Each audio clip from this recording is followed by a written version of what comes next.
And that's what we do. You know, it's insane. And the rocket industry is one of the most rewarding but also very stressful areas to be in because of that. So tell me this, right? So, okay, Rocket Lab, for people listening, it's a New Zealand rocket company. I don't know. I'd say to people that it's the New Zealand NASA, but it's not government affiliated. Right. Yeah. So it's the New Zealand SpaceX, really. Yeah. That's it. Yeah, that's better. There we go. What the fuck does New Zealand have? Like, what business does it have being in the space industry?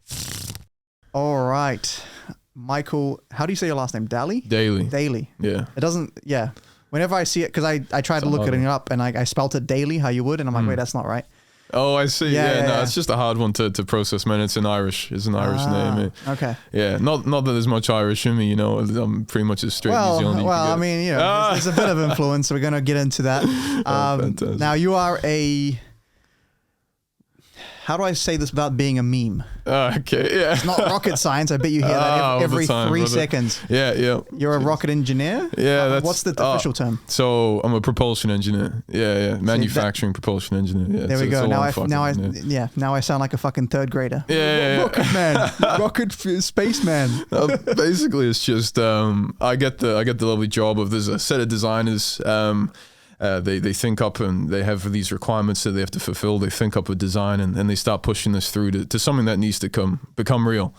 And the fantastic job of a manufacturing engineer is you don't actually have to do any of the design work. You get to just talk shit about that design, basically. Saying like, we got to bring this into production, you have to do it this way. It's a bit easier this way. We actually don't have processes or machinery, like that cool stuff that we need for certain designs.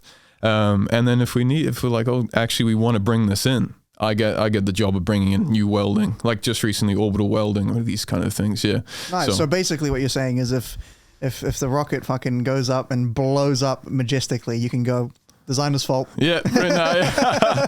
Hey man, I got to take a little bit of the blame there, but you know, it is what it is, brother. All right. We'll get into that. I just wanted for the people out home to know who the hell we are. And, I assume if you're watching me, you know that I'm nowhere near anywhere as cool as that. I just shuffle cards for a living, so we'll get into that. But right before that, when I asked you what drinks you like, you know, most people go, just whatever, man. Yeah. You're like, I like whiskey. Oh shit! All right, we're getting into it. All right, so this is recommended by you. What do you reckon? I should put the label forward, even though. Yeah, we're not getting sponsored out here. Are you sure? Right. We'll get Monkey Shoulder sponsoring you. Yeah. No, I call this like the vanilla frappe of the whiskey. Like this is when you start getting a little bit decent. You ever trying to develop some taste, you know. And by the way, this all started because my dad and I used to just like talk shit about drinking whiskey. We used to pretend that this one has lovely oak notes, all this kind of shit. And then it suddenly became real. Right. I started taking drinks of whiskey. I was like, wow, this actually has oak in it. Or like, oh man, this is like a certain type of barrel. And I'm like, okay, well, I guess I'm just a dickhead now. Eh? But yeah, this one's an easy drink. I think you'd love it, man. If you're not too into whiskeys or. Let's try it. Let's try it out. For sure, brother. For sure. All right. Now, here's the thing, right? As I prefaced in the chat. Yeah. See, Romanians. I mean, I'm not going to say we don't have tastes, but you know, we sort of just look at the percentage label and take that as a recommendation. Yeah, I respect it. Yeah, I respect it. In fact, most of the drinks that we drink, they have no label because it's all homebrew. Is it now? Some distillery from some uncle, and who the fuck knows what percentage that is, unregulated. 10% chance they'll kill you. Oh, dude, yeah. Cheers, bro. There you go. Cheers. Nice, healthy. Fantastic. I'll chuck myself some. I'll just go on the side. Jeez. You got to put that ASMR into the mic. Oh, yeah, that's true. Amy, do you have a glass? She wants a glass, yeah. Oh, I'll just bring it to you. No, we have to get everyone going. Let's do it. Oh, man. Yeah. So this is a genuinely fantastic whiskey. I don't know. It's not too expensive. It's all right. Yeah, so the only times I've ever really drank whiskey was like, you know, a New Year's or something. We'll go to a cigar shop and be like, I'm going to buy a cigar and shit. Yeah. And it's like, you need to pair it with something. And it's like, what the fuck we're doing, man, you know? And so, but now I'm trying to completely go off the nicotine. Oh, cool. Yeah. What triggered that? Was there anything? By the way, let's just say, cheers. so it's Sláinte in Gaelic. Oh, Slonsha. Yeah, bro. Slonsha. Watch it. Don't you worry. Not You get a pass. Romanian. Oh, there we Nodok. go. Cheers. Yeah, cheers. All right. Cheers. Oh, that's beautiful. It is smooth. I mean, that's as far as I can really. Hey man, that's you know? hey, that's a start. That's it. It's where we all start, bro. And you start saying random shit. Oh, like I love the fruits here, man. Oh, a little bit of raisin, you know. Oh, the color is brought out because of this fruit, you know. And you start, yeah. Yeah, I have you know Ivan. Yeah, he's like super into fragrances and shit. Oh, and for sure. We've done a bunch of those tests where like, so what can you smell here? And I'm like, by the third fragrance, I'm like, bro, they all just smell the same now. I have no idea what the fuck I'm smelling, you know? To be honest, you'll probably find the same with whiskey. Yeah, it just burns you out. Yeah. So anyway, yeah, so the Romanian Tsuika, I went back when I was 18 and I was at a party and, you know, they're like, oh yeah, have some Tsuika, you know? And I'm like, okay, cool. And I take a shot, you know, you expect vodka shots, boom, down it. And it burnt for like 5 straight minutes. And I'm like, that was not 40%. I don't know what the fuck that was, but that was fucked up. And I swear to God, I had 3 of those and I was gone. Just goners. Jesus. And they were just going shot for shot. What was that, like 60% or something? I don't fucking know, bro. Days. I don't know. It was fucked. Man, Eastern Europeans go hard though. Eh? Every Eastern European I've met, it goes hard. It's insane. Yeah. It kind of questions my like confidence in the Irish drinking ability. But there's something to that. Like there's something to.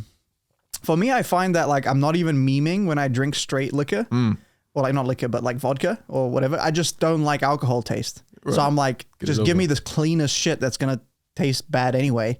And let me down it ASAP. And then I'm like in a good space, you know? Yeah, I get you, man. Yeah. So whereas like, I feel like in the UK or like even here, there's a certain like rowdiness to drinking, you know? There's a certain like down 15 beers and fucking smash shit. Yeah. Like there's that element, which we don't really have. Like obviously you have the alcoholics that just fucking like, just falling into ditches like at 9 a.m. on a Tuesday. And you're like, bro, you know? But there's not that like culture of just going out and just being rowdy as much. I think it originates from like the Commonwealth. Like, you know, the English are probably what brought this here. I don't know. Like, it seems like India, I can't speak for India, but like Ireland is drinks, you know? South Africa drinks, you know? Well, like pretty much label any country. I don't know. Who else has been in the Commonwealth? Let's see. Tell me. Fuck, bro. Now you're asking you IQ shit. I don't know. I don't know shit. I'm outing him. There it is. Get a drink. I'll show you what I know. All right. I'll show you what I really know. All right. So I brought out. Okay, here we go. I don't know if you noticed, but these are themed. They're Mars themed. Oh my days! This is specific to the guest. I'm on it. Because I remember at a party, actually, I don't know if it was a party. Yeah, I think it was. It was like a board game thing. Yeah. And we had a discussion about whether or not, if you could go to Mars, if you would take if it was one way. Yeah. And you were like, yeah, I'll take that. 100%. What the fuck? On the third run, I'll do it. Okay. So we'll see what the effects are on the first 2 sets of motherfuckers, you know, and then I'll decide. You know, there's a high chance, man. Like, to be honest, as long as we can solve the issue with like shielding us from radioactivity, like just fucking up our DNA and causing what do you call it, cancer. Once we solve that, man, it's just another planet, you know. But the thing is that currently we can only do that with like 6 meters of lead. Or like some weird sciencey stuff, which is probably hard to implement in space. But yeah, that's the main thing. But sign me up. If we solve the radiation, I'm good, man. I mean, okay, so the radiation thing is wild because I can't remember who it was, but pretty much every astronaut will talk about like closing their eyes and seeing bright flashes, and it's just like radiation going through your eyeballs. Yeah. What the fuck? It's insane, eh? Man? But isn't that cool? It also kind of shows that even these like crazy particles in space have output a certain spectra that we can see, and it kind of, I don't know if it's something that because it's now interacted with your eye, it kind of degraded to a point where it can output these kind of like the light spectra that we can pick up. You know, could you imagine our ability or the way of life if we could see like infrared, if we could see these kinds of things? Because in space you'd be blind, I'd say, right? I don't know.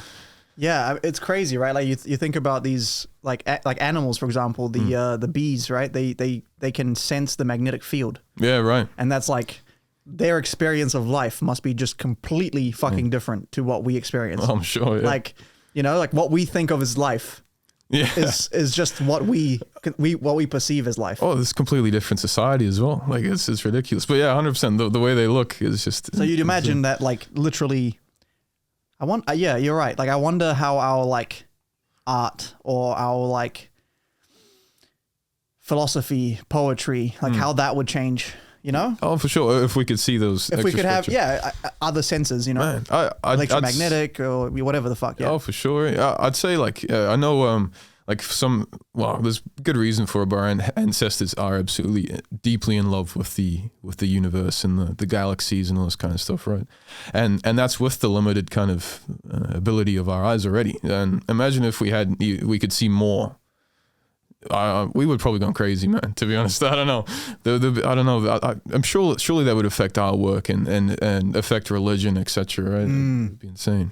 Yeah, that's true. That religion's a big one, right? Because like if you think about how much religion is linked to stars and like astronomy, astrology, depending on which way you look at it and how far back you go, right? Yeah, man. Yeah, it's really cool stuff. And I've watched a documentary recently called what's it called? Something Apocalypse, Ancient Apocalypse, and it's by this guy called Graham Hancock. Yeah. Pretty classic name, I think. Yeah. But the stuff and the way he thinks about certain things, it's just awesome, man. I really enjoyed that documentary. I don't know, like obviously I can't back up his claims, but he's a very out there thinker, and I think a lot of scientists get mad because he gets pushed on one of the biggest platforms in the world, the Joe Rogan Experience, and they're like, well, it's not really backed up, and there's so many more scientists that are like, that are more in line with our current theories and our current models of what was. What history was, right. Sure. And like, why don't you get those guys on? Where it's like, I mean, it's interesting to consider alternate pathways, right? Yeah. Like, almost like alternate universe. Like, what if? Oh, for sure. Like the what if is almost more compelling sometimes than the things that we know. Yeah. Oh, for sure. It's insane. Like I'm a massive history buff, and for some reason that watching that show just excited me. Even the prospect of that, and it does seem like there is a little bit, as long as this is all true, which there's no reason why it shouldn't be. Is there seems to be a lot of like more work to be done on these sites, right? There's some sites I'm not sure that he went to, and there's only maybe 20% uncovered. And what could we learn from the rest of that, right? And carbon dating is limited in some of these sites, and and it's just fascinating, brother. I don't know. I'm nerding out whenever I think about this stuff. It's good. I will ask you more about history in a sec, but I will start off with a trick using these fucking themed. Actually, let me take out the double backer because that's not a real card. Oh, jeez. I'm on to you, brother. I see it. All right. So just tell me stop as I go through. Stop. Actually, no. Shuffle first. Then we'll go. Yeah. I got no fancy shuffles. It's all good. It's all good. Yeah, can we get a zoom in on this shit? How does a rocket scientist shuffle? There it is. Oh, there we go. All right. So one more time. Stop there, man. Right there? Yeah, that's it. Remember that? Oh, that's perfect. Yep. Gotcha. Mix it up again. Mix it. So the idea is shuffle. Yeah. Okay, sweet as. So the idea is you shuffled before. There's no order. No way. I don't Shuffled after. Okay. No order. All right. Yep. Okay. Let's try something. And I could potentially get this wrong, and it is what it is. So let's try this. Tell me, Amy, if that's in view. Can we see the cards there? Yeah. Sweet. Now I would like you to follow my finger as I go across like this. Okay. All right. Try not to react, jump, whatever when you see your card. Yeah. But that's fine. Just more or less. All right. Mm-hmm.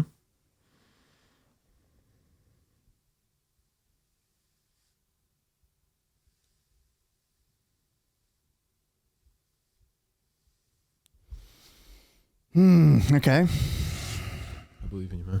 All right.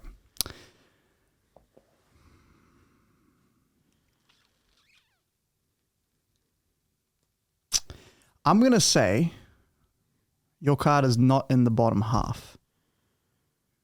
Now, that's not very impressive off the bat. It's a 50-50 shot. So can you just hold on to this? Of course. I'm going to make a couple predictions here. Let's see.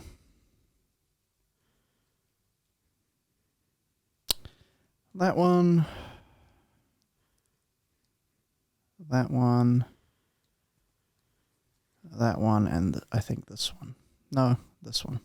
Okay, so I've narrowed it down to 5 cards. Okay, now, obviously I could be wrong. Of course. If your card is in these top 5, like I'm going to show you one by one, don't yell it out when you see it, but tell me after. Does that make sense? Yeah, just to let you know. Yeah, For sure. 1, 2, 3, 4, and 5. So, I'm just going to stand up so the camera can see. So we have the 8 of clubs, the 3 of clubs, the 3 of hearts, the 3 of spades, and the 9 of spades. Aye. Now you've cracked it there, man. Yep. Yeah, it was one of these 5. Yeah, it was. So say, okay, here's what we'll try to do.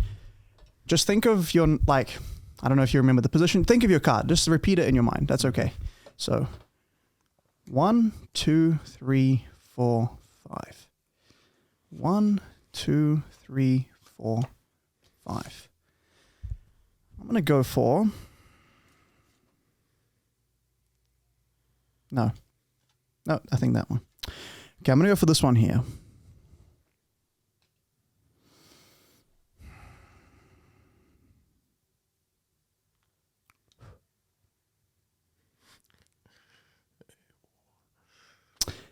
You did see your card in here. You said that, right?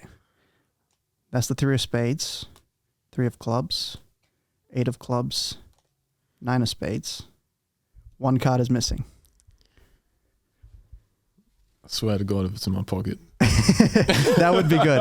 I'm not quite that good. Maybe a rocket scientist could figure that one out. Geez.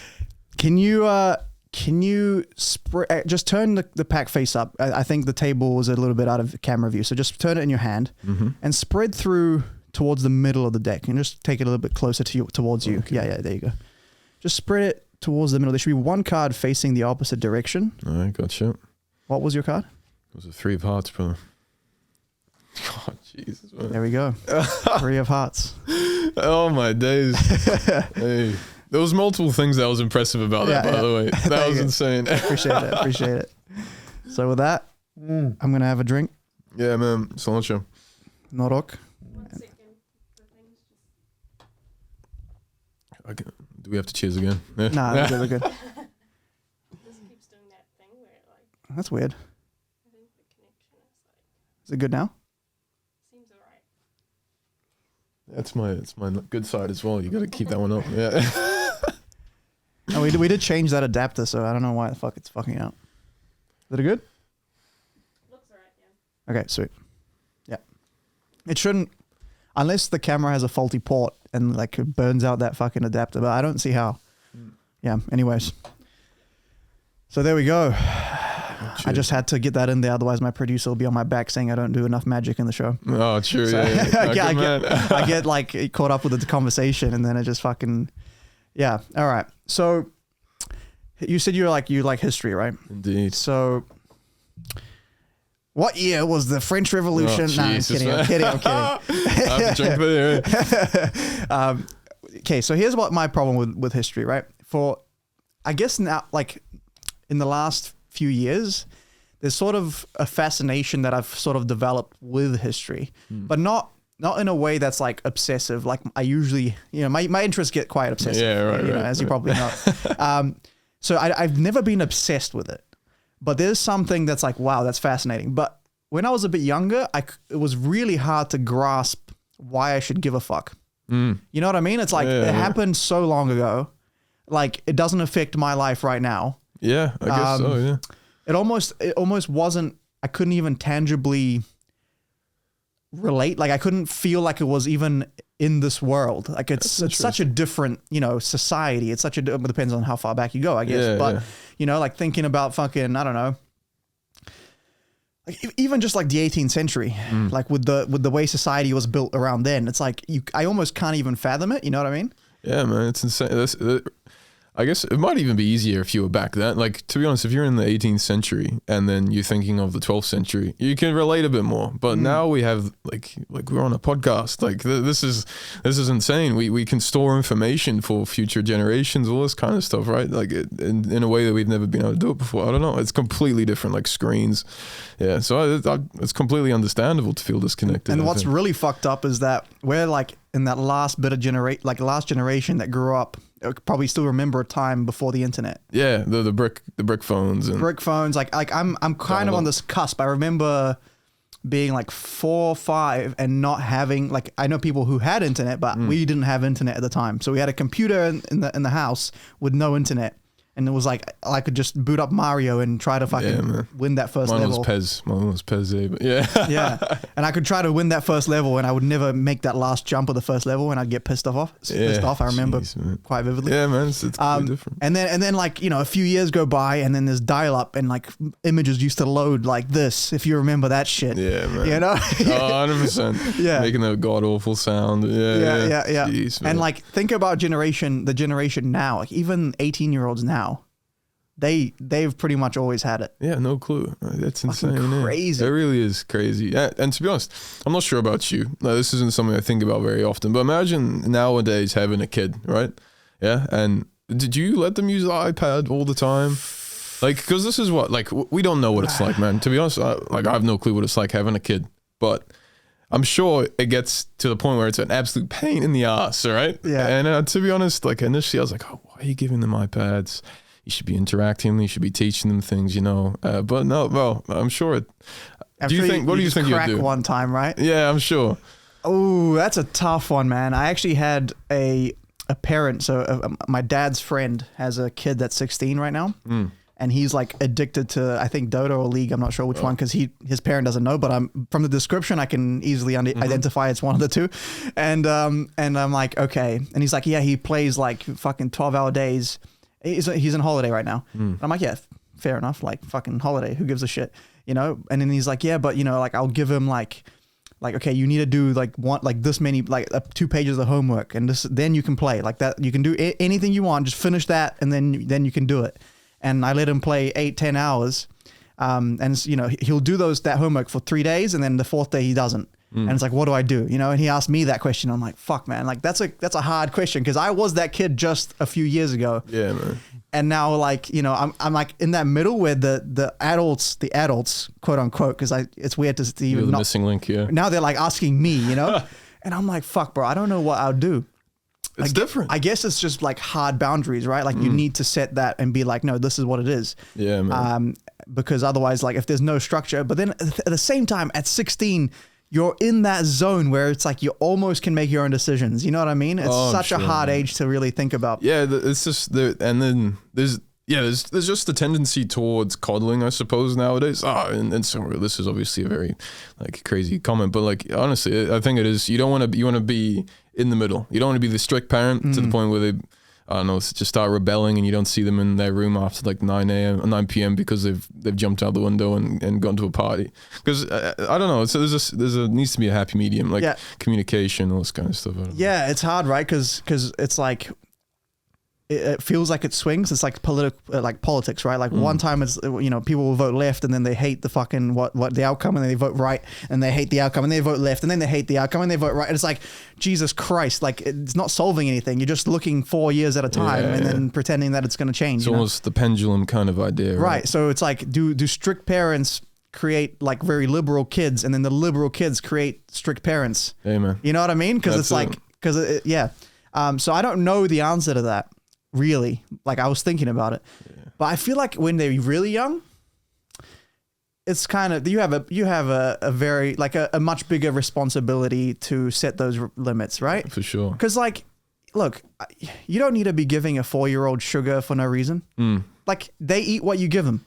Oh, for sure. Like just delay that. Like they're not, if you don't give them that, then they don't even know what it tastes like. Well, just delay that for as long as you can. It's almost the same thing as giving them an iPad, right? Like, right. Like you see these like fat little kids, right? And you're like, bro, like you could easily not just, I mean, obviously if you're eating it, now it's going to be hard to be like, you can't eat this, but I can, Shout out to all the fat little kids out there. We love you. I have no hate. In fact, I felt sorry for them because I'm like, they're gonna, basically grow up really unhealthy. And like it's not a fat phobia thing. It's like that's an age where you can eat healthy very easily. It's almost, I don't know, man. Like I'm just coming up with this thought now, but like habits are a huge thing to do with humans, and I guess that like when they're younger in that age range, that you need to stop those habits, man. But even more so, like as an adult, I feel you. If you fucking have a sweet tooth, and you fucking just, you can't stop yourself shoving cakes. Bro, I get it. It tastes fucking amazing. It does. But if you're a kid, you have no control, and you also don't know what it tastes like. So it's like, it's really easy to eat healthy if that's what you're getting given. You know what I mean? Oh, for sure. Like yeah. that's what it's I'm like saying. a golden retriever. They'll just eat anything that's in, well, maybe not everything. Like if it's broccoli, I'm sure not. But, yeah. So I just feel like at a certain age, like, do what's healthy for them. Once they feel like they're missing out, like, once they can start comparing themselves to their peers and be like, my friend has an iPad. What the fuck? I can't have an iPad. Then I feel like that can create some sort of like. There's too many things to think of, man. Oh, I can't even imagine. I guess there's no way to prepare for this kind of shit, eh? Yeah. There really isn't. Yeah. I guess it's just data at the end of the day, right? Yeah, man. Like maybe once we see the data of like how fucked up the iPad generation is, we're like, oh, okay, maybe it was worth the trauma of not having an iPad. Or maybe it's like we adapt, right? Maybe humans are highly adaptable, and it's like we just learn to like coexist with technology. This is one of my favorite subjects, actually. I call this, and I'm not sure if I've thought this up, but I've called this we've changed from like almost a heavily biological or biology based evolution. If you believe in evolution, obviously, or support it. And now we've turned into a cultural evolution. So because we have these medicines and because we can help all ranges of people and people that back in the day, like would have like one, they got sick and they can't have antibiotics, so they're going to pass away, or they lost their leg and we don't have those people still survive. And that creates a pool of, I don't know, it's just a larger genetic pool, right? And now I guess we have to find a different way to evolve as a species. And I guess that evolution is cultural. And looking at the use of the iPad, it's going to be that pendulum. We're going to go like, yeah, everybody uses it. Oh, geez, we shouldn't be giving it to 18-year-olds. And then it goes back this way. Oh, we've been too strict. And then, oh, geez, actually the data, because it starts getting older and older. But we always hope that we're going to swing and sometimes at some point rest into a happy medium. Yeah. And then, you like, okay, think about this. Think about the cigarette movement, tobacco, right? The doctors are endorsing it. And then we're like, fuck, like the data comes out and you're like, fuck, no. Oh, shit. Everyone quits, right? Huge movements to quit. Gets decreased significantly. Gets banned indoors, gets banned in restaurants. Like when I went back to Romania, I remember my friends were complaining that we hired out a restaurant for this guy's birthday party. Right. And they were complaining. They're like, fuck, they're not letting us smoke. And I'm like, dude, that's like how it should be. What the fuck are you talking about, right? Yeah, man. Hey, man, like smoke-free New Zealand's really had effect on our generation, man. Yeah, like honestly. But then it was like, oh yeah, vapes. Yeah, Don't worry about it. Vapes don't do anything. Oh yeah, it's just a vapor. It's just water vapor. Remember that? Yeah. Just water vapor. Glycerol and all this kind of bullshit. Yeah, water vapor. Yeah. Vegetable Glycerin and PG, whatever the fuck that is. I don't know, fucking propanol, some shit. Bad stuff. Yeah, that can't. I mean, listen, I vaped, and I'm sure if you get me drunk enough, I'll probably hit a vape. But like, what was your experience with nicotine, like, mate? I've never I've dabbled with vapes and all this kind of stuff, but like, I'm still hooked. You still feel it? We both use gums, like nicotine gum at the moment. But I've sworn off like inhaling it, basically. Good. Oh, that's interesting. Yeah. Because I mean, it was more of a thing of like I hit a vape and then I went to training and then I almost puked after the second roll, and I'm like, oh jeez. And like it was like someone that I didn't really like, one of our coaches, and I'm like, why the fuck am I like? This was a good opportunity to get some proper work in, and like I know I can give him good work. One of the top guys in New Zealand. Oh. And then I'm out here like almost puking mid-roll because I hit a vape before class. Like what a fucking idiot, So that was the sort of the idea. But so what happened was we went to Nepal for a festival. I made a video on it. It was a big debacle. Awesome. Yeah, it got cancelled. Police stopped us. They were trying to get money from the organizers, so they held us up for 24 hours. Anyway, it was a whole thing. What was the organization? It was like a Psytrance festival, okay. Which is already, especially in Nepal, India, it's very bad rep. Right. Like basically everyone, it's like synonymous with drugs and dealing and stuff. Well, right? So it pretty much is, right? I mean, Hey, man. Yeah. Sorry. Yeah, psychedelic trance. No, it's just music, man. Come on, no drugs, man. Yeah. But anyways, so yeah, we went over there. Shit got cancelled. I was like, fuck this. Like, I'm not gonna fuck around and find out, right? Yeah. So we just took a taxi. We told the organizer, fuck you, and left because it was poorly organized. Anyway, you can watch the whole, if you want to watch the whole thing, type in Eduard, Todor, Nepal, and then there's like 2 videos on there. One of them's the magic version, one of them's the story. So look at that up. But anyway, what ended up happening is we're like, fuck it. We flew back to Kathmandu from Biratnagar, and we're like, fuck it. Like, let's just, spend a week just checking out Kathmandu. Like, we weren't going to do this. We were going to be at the festival, but we got free time till the flight, right? And so it's like when in Rome, fucking everyone was smoking. Oh, even on the bus to the festival, right? I've said this story, but basically some guy behind me passed me a bowl of hash, and I sort of, like, I didn't know how to smoke it, so I put it into like the end of the cigarette and then light that, know? So anyway, turns out you can't do it that way. So they like the hash over there, don't they? It's really easy to transport across borders. That's, I think, the big thing, because if it's green, I think they can get sniffed, and there's a bunch of issues with that. But yeah, like a ball like this can supply, balls? Huh? Dogs don't smell balls? No, I don't know. That's a mad thing to say. Yes, they do. I don't know, but the point is, like, a bowl of hash this big can supply 50 people. Yeah, right. A handful of weed is like done in 2 hours. Course, so I don't know. But anyways, and what ended up happening was we just smoked cigarettes that whole time. We're like, fuck it, Kathmandu, blah blah. We won't smoke back home, so we won't have that. There's that idea of like addiction is environmental a lot, right? So the environmental cues drive addiction. Yeah. And that's true, but there's still the physical component, which I severely underestimated. So when we came back, I was craving hard, and I'm like, I'm not going to smoke, but we'll get on, we'll buy some nicotine gums, and we got it prescribed, and it's fine. Right. And then we just never got off them. Like to this day, it's like, it's been fucking years. I don't even know how long. So you're telling me that's how you got your addiction? Was going to that festival, going to Nepal and being like, fuck it, I'll smoke some cigarettes. Why not? Jeez. Yeah, like like it's stupid. Like I know it is what it is. I'm not gonna like sit here and try to rationalize it. That's a PSA, man. Yeah, honestly, it's that easy. I didn't realize it was that easy. I mean, the thing is, if you're also probably addictive personality, like I got ADHD, and the more I do research and the more I realize on myself, ADHD is basically synonymous with addictive personality. Interesting. Like if you look at what are the character traits of someone with addictive personality, and then you look at what are the character traits of someone with ADHD, there's pretty much a complete crossover. Impulsiveness, constant mood swings, easily frustrated. Like you can just start naming the list. It's the same list, Wow. So anyway, that's how I started. Then we went to Solomon Islands, where she's from, and again went into Rome. Oh, gee. Brother, you're killing me. But over there, that's all they do.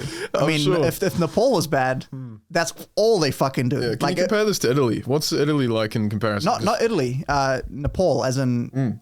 No, I mean, I went to Italy once, and they absolutely chuffed back. Oh, okay. So I'm just wondering. I went to Italy one time in Cesenatico, and that was where my aunt stays. Yeah. Like a little tourist town, but it was during winter, so I didn't really see many people. Right. I can't really tell you I didn't have a big sample size of the culture, but if it's anything like Romania, they also like the cigarettes. Right. Sweet as. Yeah.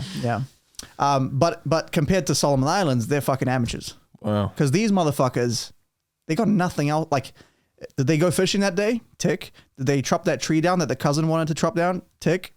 Did we have $5 left over for tobacco? Sweet. We'll buy it, smoke it the rest of the day. Like, you know what I mean? There's nothing else to do. That is insane, man. Like, it's just, you live in paradise. They don't really, they'll drink if they can get it, and then they'll smoke, and there's nothing else. Like, that's what you do. Like, you just hang out, play fucking Ludo on your phone. Oh, Ludo, yeah. They just jam Ludo all day long, bro, smoking piala, which is cigarettes. Oh, right, yeah. And I tried this fucking tobacco that was so strong, they can't even finish a full cigarette. It's this fucking...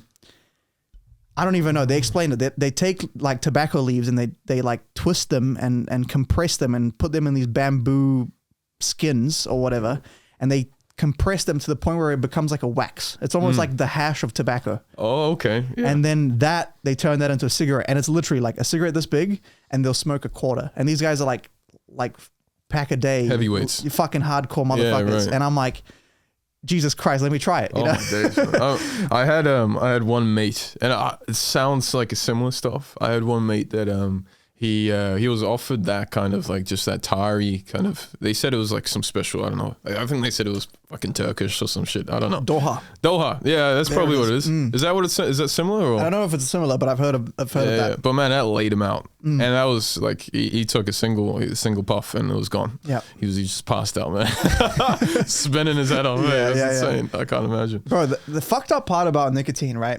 And the way my personality is that. In Solomon's, like, I wasn't enjoying it. Like, I would smoke, like, there's nothing to do. There's that craving of, like, you know, wanting it up. Yeah. So then I'd smoke it. But I wouldn't stop until I felt sick, right? Like nauseous, because that's what high doses of nicotine does. So then I'd stop, and then I'd be like, oh, fuck, I feel nauseous. So now I'm not enjoying it. And then I'd wait until the nausea would go away. And then I'd be like, I'm bored. Let's have, you know, like, I need an up. Yeah, and then it's just that cycle of like constantly nauseous, constantly waiting for it to be over, constantly, like, what the fuck is that? Yeah, I don't know. Like, you know what I mean? Like, it's not even like enjoyable at that point. So anyway, yeah. So at the moment, I'm on a strict 4 gums, 2 mg each a day. I have like set times when I have it. So it's just complete dose management. Nice. And are you reducing it still? I've reduced it to 1. Okay. One time. So it was a period of a couple months where I only had 1 gum a day, which was like a big thing. And then I got COVID. And then all my willpower went out the window. I was like, I feel like trash. Let me just munch everything. And then my dose went up. That's the problem when you start knowing that kind of thing exists. You know, it's hard to. Yeah. I see how it is, brother. yeah. So that's my constant struggle. But honestly, it's the biggest lie that people say, I think, that I got kind of suckered into it, is that people, they talk about it as if it isn't, like, I wasn't aware that there was a good feeling about it. Like, you know what I mean? Like, like, why would people do it? I never understood it. And people don't talk about it. It's like, yeah, you feel motivated, you feel this, you feel that. Like, there's all these like good buzz things that you get, you know, right? Serotonin, baby. Yeah. And I feel like if people described it as what it is, and, you know, it's the same with the drugs, I think, like the whole anti-drug thing. It's like, if you actually tell people, yeah, this fucking feels amazing, and people are willing, like, heroin feels fucking the best. Yeah. That's why people literally give up their lives to do this shit, you know? As opposed to being like, it's bad. And then, you know, whatever, your mate's like, nah, dude, it's fucking amazing. Like, you don't want that discrepancy. Exactly. Yeah, it's hard, man. And this is this is education in general, right? Right. Like, I feel like, you know, if you were just honest with people, like Portugal, I don't know if you were aware, they decriminalized all drugs. They saw their fucking heroin and all that use go down significantly, because it's like, you know, people actually have a safe place to do it. They have a safe place to get help. They have real education about it. You know, then it's like, it's gonna, only positive things can happen. But if you're trying to like demonize it and push it down, people are like, wait, why is this getting suppressed? It's like all of a sudden it's that rebellious kid thing, you know? It's like, why aren't you letting me go on the iPad? Oh, for Let me see what's on that iPad. You know? Yeah, but like the thing is, I feel like it's just the way that we've actually communicated this, because like until I tried it, like I had a cigarette or I jumped on a vape, I didn't realize what that feeling was, right? And we don't describe that, right? When you, as you said, it's just like, don't do it. Just don't do it. But if like I'm a rational thinker, and I'm sure you are too. And if you get told that if you try this thing, it's like, what is it? It's not Pandora. Well, I guess it's Pandora's box. If you open this, it's gonna be awesome, but it's probably gonna fuck you up in the long term, right? That's and that's it's awesome until you stop and you feel 10 times worse, and then you realize that to maintain your mood, you need to keep having it. Yeah, see, that's something that I haven't actually gone to the extent of, right? So I can't imagine. Yeah, that's the worst part. Like, it's not that the high is so good that you keep wanting it. It's that the lows are so bad. Like, I don't think there's a alternate universe in which I end up in prison for something bad I do, unless I'm going through severe nicotine withdrawal. Oh shit! I will step some cunts out. I swear to God. I road rage. I'm so angry all the fucking time. Like, man, if I cold turkey, oh God. Yeah. Like, I get so mad. Jeez, man. Over everything. Like, just like little things, like a pencil dropping in the room. I'm like, fuck that noise, you know, like shit like that. It's stupid. I feel it. Yeah. So it's you don't realize that until you're too deep. But I'm not like the thing is, I can't imagine these guys that actually have crazy like, You know those pouches that got banned in New Zealand? The snooze, yeah. That shit is so much nicotine. Like the amount, like that will spin out like some guy that smokes all the time. Yeah, it's insane. Yeah. So if you got hooked on those, it's crazy. The good thing is that it got banned as I started, I tried them for the first time. So I was like, oh, jeez. Well, one time I was doing a gig at Holy Moly, and I had a mate from jiu-jitsu that would just like jam those pouches like they were fucking mints. And he rocked up to the gig. And I'm like, oh, what's up, G? Blah, blah, blah. He's like, you want a pouch? I'm like, fuck, bro. Like, you know, middle of a 3-hour gig, you know, I need something to keep me going. Yeah, fuck yeah. I put it in, right? And I'm like, all right, sweet. So I go to perform to the next group. And as I'm like middle of the trick, I start spinning the fuck out. And I had to stop the trick and be like, give me 1 second, guys. And I ran and just fucking threw it away. Oh, it hit you there. Yeah. And I thankfully had like this Kit Kat because I always carry like, you know, emergency sugar if I need it. And especially on long gigs, like I might need some, you know. Right. And I just down that shit real quick because I know sugar like will counteract the like the nicotine thing. And I just quickly went back and I was like, yo, let me finish the trick. That's dedication, man. Yeah. I mean, you got to do what you got to do when you're there. For sure, man. But yeah, you don't want to fucking puke at your gig. That's fucked. Oh, yeah. That would be tough, man. Jesus. Yeah. So anyway, fuck the nicotine. Yeah. Get off the nicotine if you can. Get fucking off the nicotine, all right? I will say that, like, you know, if you're going to ingest it orally, it's probably, and if it's not snooze, not snooze, what's that fucking, like tobacco chews or whatever the fuck, that's probably still going to give you mouth, like oral cancer, but gum is probably the healthiest. There's new studies that I've looked into. I don't exactly know how to quote that. I wouldn't quote them or anything, but Andrew Huberman did a whole fucking thing on nicotine. And it reduces penile girth. So that's all the motivation I need. Reduces it? Yep. Oh, okay. Yep. So nicotine, you know, you missed me with that shit. Yeah, soon enough, I'll be on 0 nicotine. I'll tell you that right now. Harold the Giraffe should have just told me that. That's what you got to lead with, bro. Yeah, straight up. It'll make your dick as skinny as a noodle. Like, that's all you need, bro. That's dick, bro. That's what they should put on the container instead of the fucking hearts and stuff. Just a noodle dick. This is gonna be you, motherfucker. Because I thought it was just tobacco. Like, you know, if you don't smoke it, then it's like all the negatives aren't that bad. Like the nicotine itself isn't that bad. Turns out I was wrong. Pretty bad. How many gums do you take again? just half a gum. Yeah, half a gum. Oh, jeez. Anyways, so all right, let's get back to the rockets. Oh shit. And not the skinny rockets. Okay, not the skinny rockets. Tell me what what did you think when you saw the fucking, I don't even know what they are, but the fucking thing's landing like a pencil. Hey man, you're talking about our competitors, man. What's going on? I know.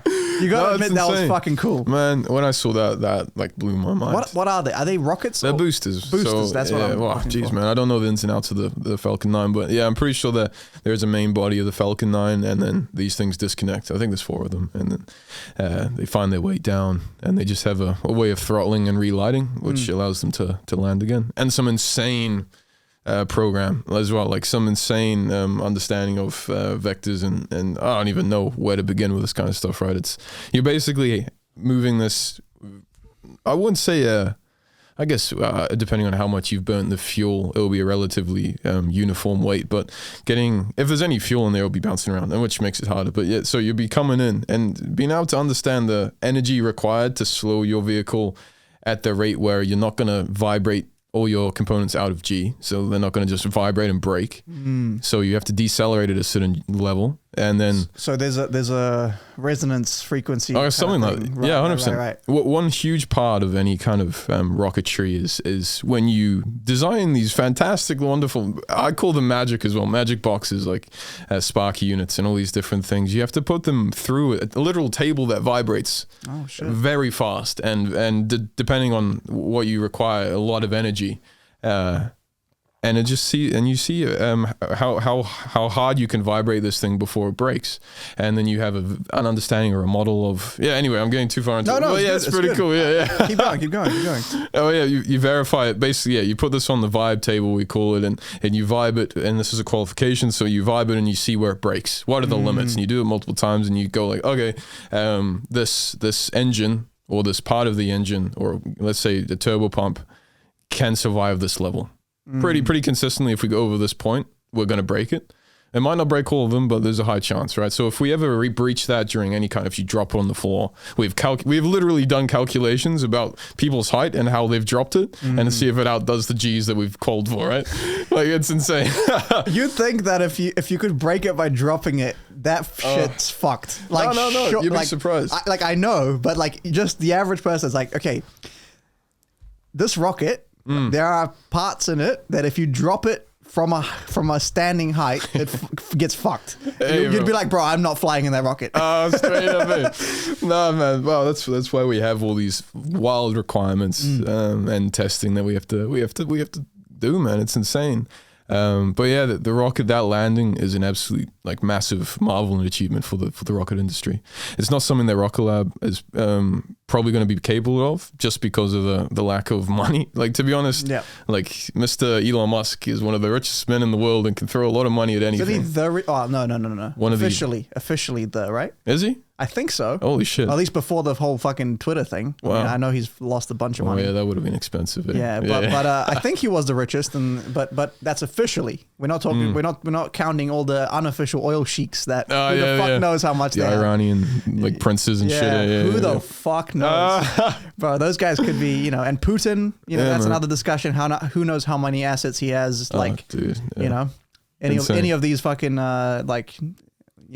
dictatorial democracies, Hey man, I can't even imagine, to be honest. Yeah. Like I'm having to mess around with the student loan. These guys are just like fucking buying countries. They're like, send the guy that's the head of the student loan thing to the gulag. That's their shit. Get this guy out of here, please. Yeah, get the fuck out. So now here's a interesting thing. Like, Bill Burr has a bit. Do you know who Bill Burr is? Yeah, of course. Really great comedian. He has a bit on Steve Jobs. I don't know if you've seen this, but he basically goes, I'm going to butcher it, so I'm not even going to try, but I'll just basically kind of paraphrase. He goes, like, I don't get what's up with this with the Steve Jobs guy. Like, what did he actually do? And then someone goes, oh, he built the iPhone. It's like, well, did he? Or did he just tell a room of scientists, get on it, and then, like, fucking leave the room? Yeah. So how, from your perspective, how bright is, what is up with Elon Musk? Elon Musk. Oh, man. So I can kind of talk in the space of Rocket Lab. Like, Rocket Lab, our CEO, is like the chief engineer as well. He knows everything about the rocket that he needs to know. Obviously, you can't go in depth into every single fucking area. But man, if he needs to make a decision, he's the man that needs to make those decisions, right? We've had issues in the past where calls have had to be made on limited information, and he's the money man. So he has to understand those risks to a point, right? So he has to make an engineering call in some cases, and he is an engineer by trade. And I'd assume Elon Musk is the exact same. I don't know. Like, he's got many more companies than Peter Beck, I suppose. Well, at the moment, I don't know how that's going. Peter Beck's kind of going crazy, but yeah. No, I'd say he is a smart guy, man. But there is hundreds of good engineers and technicians underneath that do the work. Like, we put the hours in and they do the small details, right? So yeah, they've got the vision. They provide where we're kind of going, and then the work gets done by the people. Right. So it's not so much like he's just like throwing money at the problem. He probably does have some sort of direction, and then goes, look into that. Yeah, like if you compare Rocket Lab, which is a relatively small company, I think at the moment we have $2 billion evaluation, which it's pretty good. And I know I'm saying that. More money than I got. Money. Yeah. Same here, brother. But like, if we look at like Virgin Galactic, who haven't, I think they have had a successful launch. Don't quote me on that, but they have the money to just do anything. They have a problem, throw fucking money at it. Right? We can try it 100 different ways, 100 different times. We've got machines that can do this just kind of thing. Like straight trial and error. Yeah, pretty much. Don't even calculate. And obviously this is just me thinking. Like, there's nothing backing this up, but this is what I'm thinking. Why Rocket Lab has the edge in this regard is because we don't have those kind of resources. We have to do it right. We have to put the time in, and we have to be excellent, and we have to do the research. It's just a fact. And that's what we do. It's insane. And the rocket industry is one of the most rewarding, but also very stressful areas to be in because of that. So tell me this, right? So, okay, Rocket Lab, for people listening, it's a New Zealand rocket company. I don't know. Fucking. I'd say to people that it's the New Zealand NASA, but it's not government affiliated. Right. Yeah. So it's the New Zealand SpaceX, really. Yeah. That's better. There we go.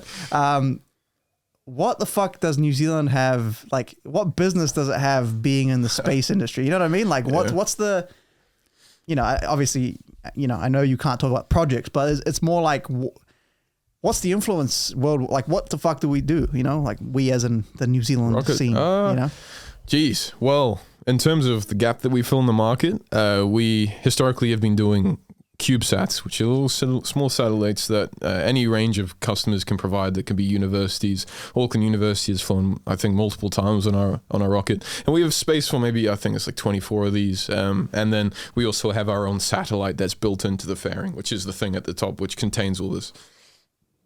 Excuse me. So historically, we've been filling that niche of CubeSat, rapid, like easy access to space, whereas SpaceX is kind of like, we have the big dog. We're going to be sending some cars to space, like that kind of shit, right?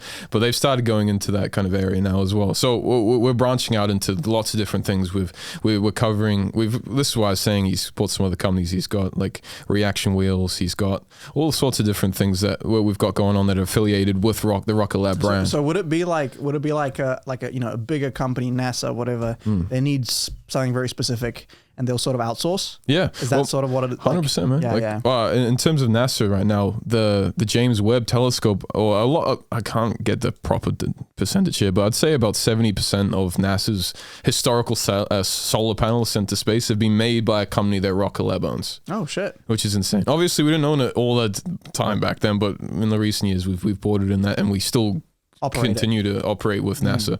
And that's what we contract with NASA all the time, Rocket Lab. But yeah, so small CubeSats is what we do, as well as we can do special missions, like we went to the moon just recently for NASA. And we're going to be going to Venus was announced as well. I'm just trying to make sure I know what the fuck we've announced. And there's other cool projects on the way as well, which are insane and require just novel engineering, right?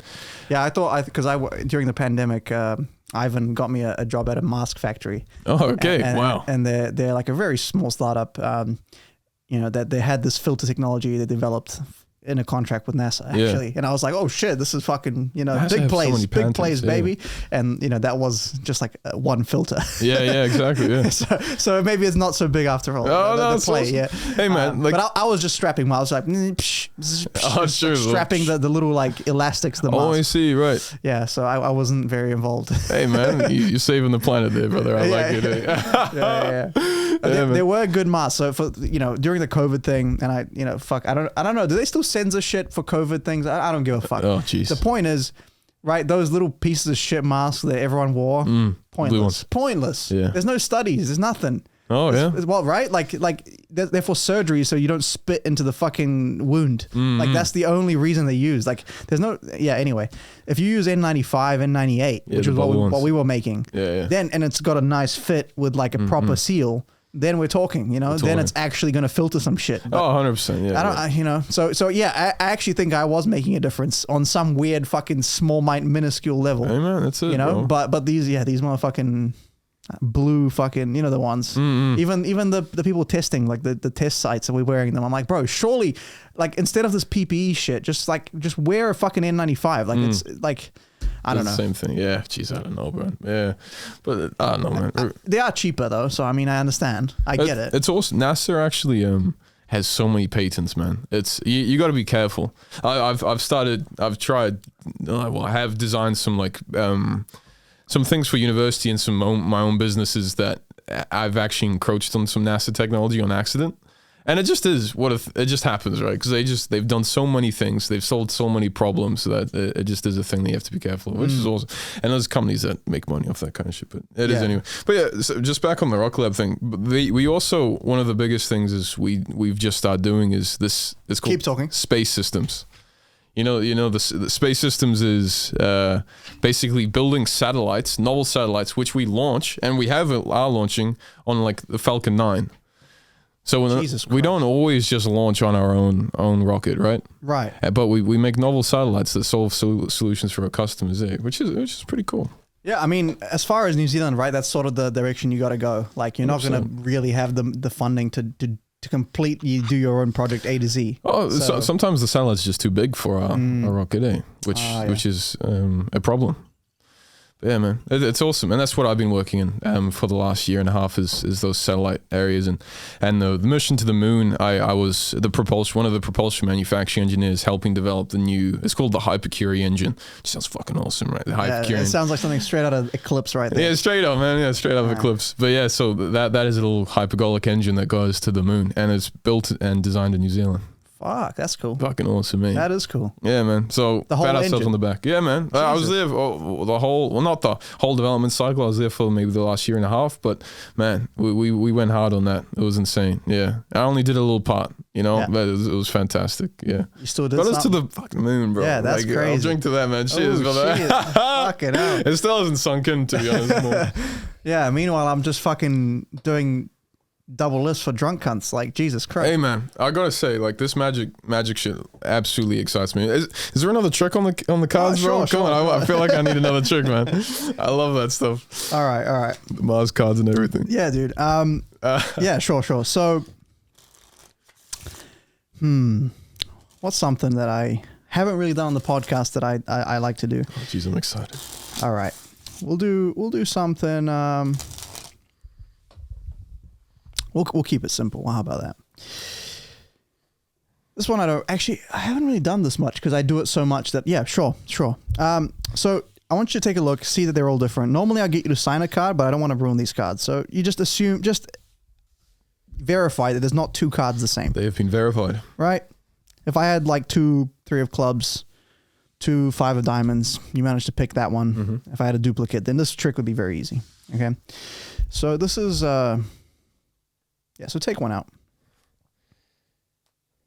And yeah, feel free to show it to the camera. Show it to you. Yeah, show it to me. That's fine. Okay. Well, we've got the 3 of diamonds. 3 of diamonds, ladies and gentlemen. So normally, again, you'd sign it right here with a Sharpie. Signed. Just so that you know it's the exact same card, right? This one I like to talk about like card control, right? The ability to manipulate cards in the pack. Yeah, okay. Yeah. So like if I take the 3 and I place it, I don't know, let's say, how far down is that? Maybe 23 cards down, something like that. I have to then be able to manipulate it in the pack, right? So whether I do it through shuffles, but through shuffles, people are watching and they sort of assume, right? So the best card control is when you apparently do nothing. It looks like this. Hey, stop that, man. What the hell are you doing? All right. Okay. So help me out. Lift up half the pack, more or less. Jesus, man. All right, half the pack. There it is. Put it back. Put it back. Okay.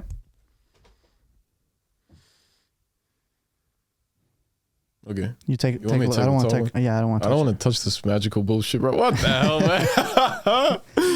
Oh my god, dude, that's insane. I have no clue, bro. I have zero clue how that shit's done. So, the thing, what you like, your logical. I mean, you're drunk now, so your logic. I'm okay. Your logic hey, I'm an Irishman. Wow. Hey, Yeah. Sure. But your logic is a bit turned off. All right. Yeah. So I'm not. I don't blame you. But if you think about the logical side, the rocket engineer side goes, well, all right, well, all the cards face down look the same, right? Yeah. Face down, but face up they look different. So you don't know when that card comes to the top. Mm-hmm. You sort of have to take my word on it. You just know it does, right? So if I take the 3 and I bend it like this, and then now you see the bend in the cards, right? Mm-hmm. So you see the exact moment that card goes in the middle, and you see the exact moment that card comes to the top. Okay, bro. I gotta head out, man. I gotta head out. You know that SpongeBob meme? I'ma head out. Yeah, straight up, man. Oh, I fell right into that. Hey, jeez, man. That's some I don't even know, man. You got to be in some movies or some shit with that. Yeah. Damn. This one is a TikTok favorite. This one went wild on TikTok. Oh, seriously? It's got like 800K views. Yeah. Now, people, not even rocket science can explain that fucking one right there. So there's obviously the sleight of hand aspect, and there's like misdirection and a bunch of things. So I'm going to sort of merge everything together. So again, is that on camera? Yeah. Yep, sweet. The 3 of diamonds. Mm-hmm.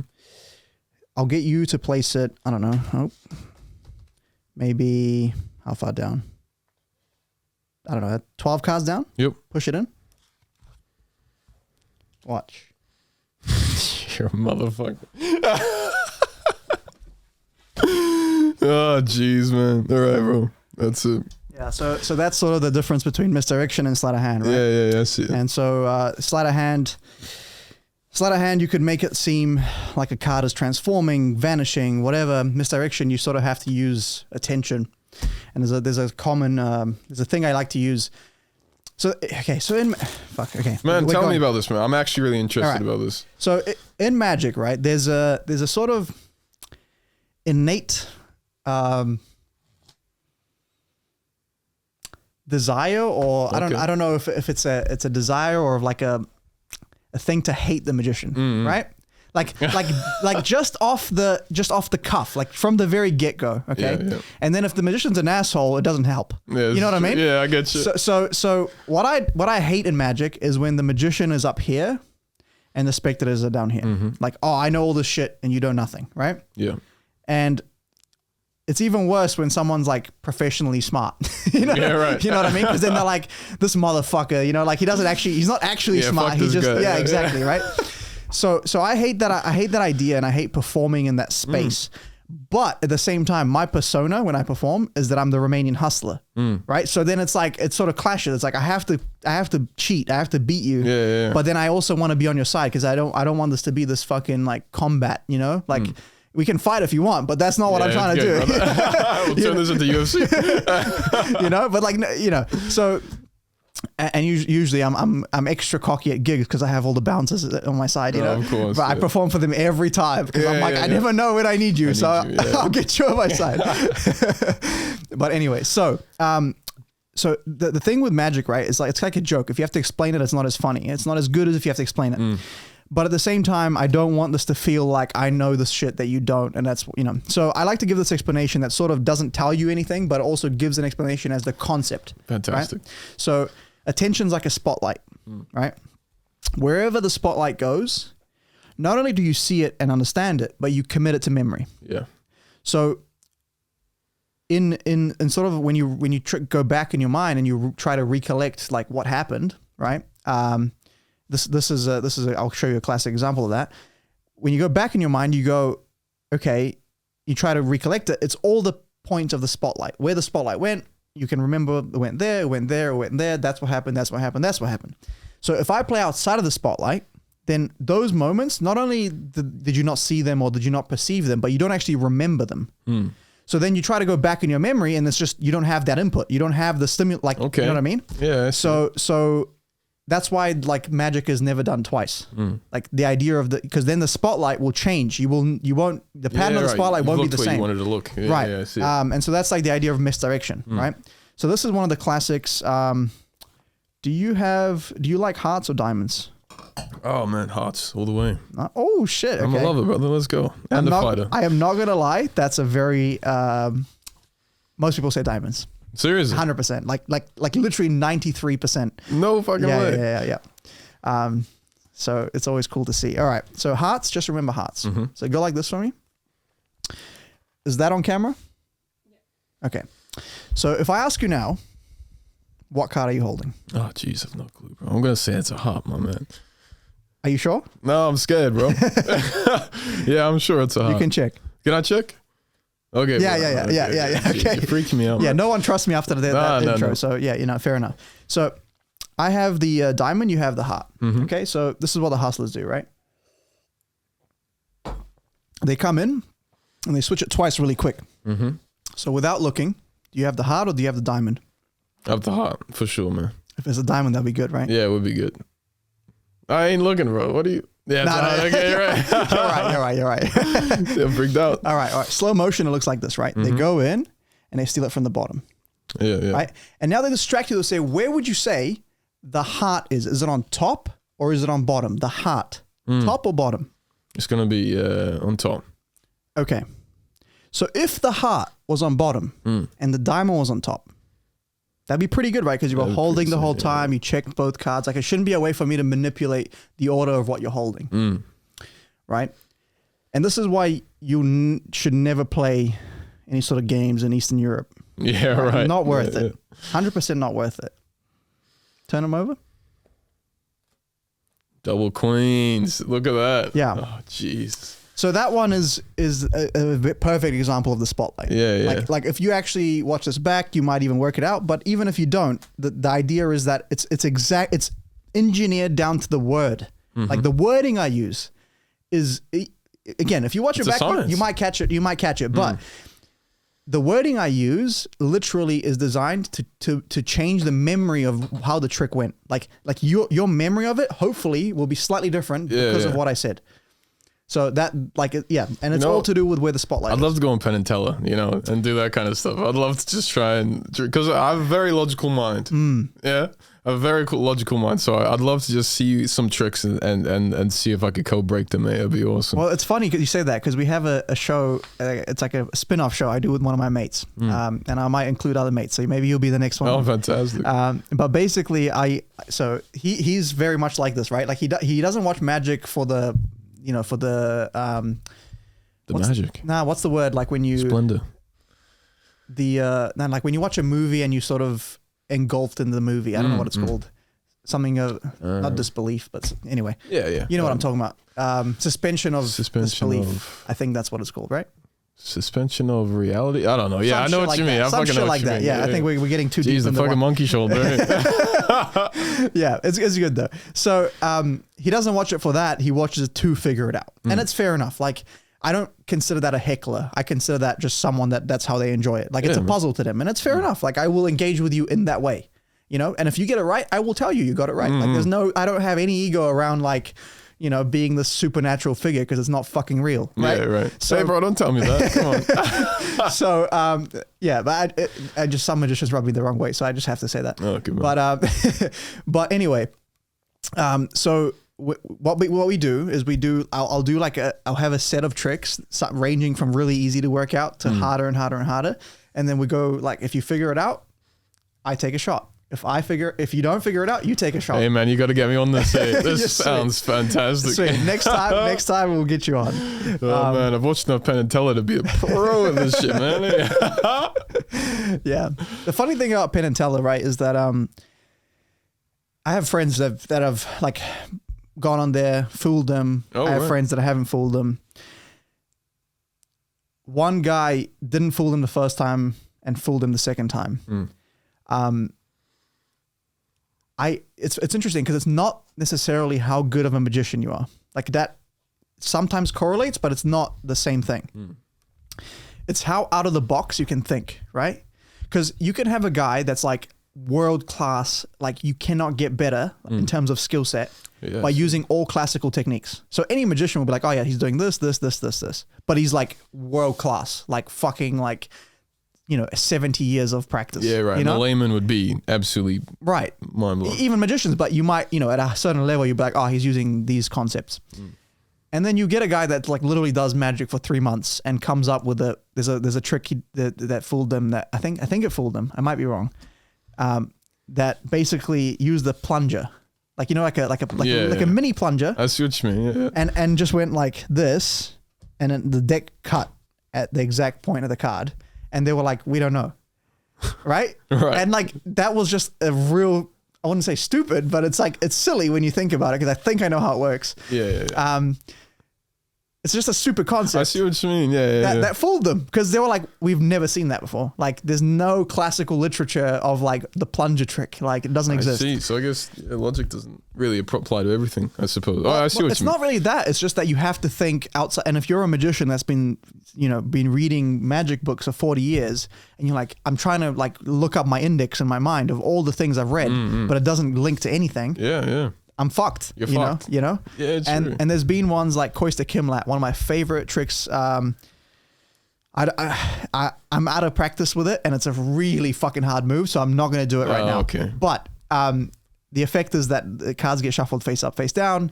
He gets them to pick a card, and then at the end, all the cards are facing the right way except for the chosen cards. It's an old idea, but the way he did it was clean as fuck and way different.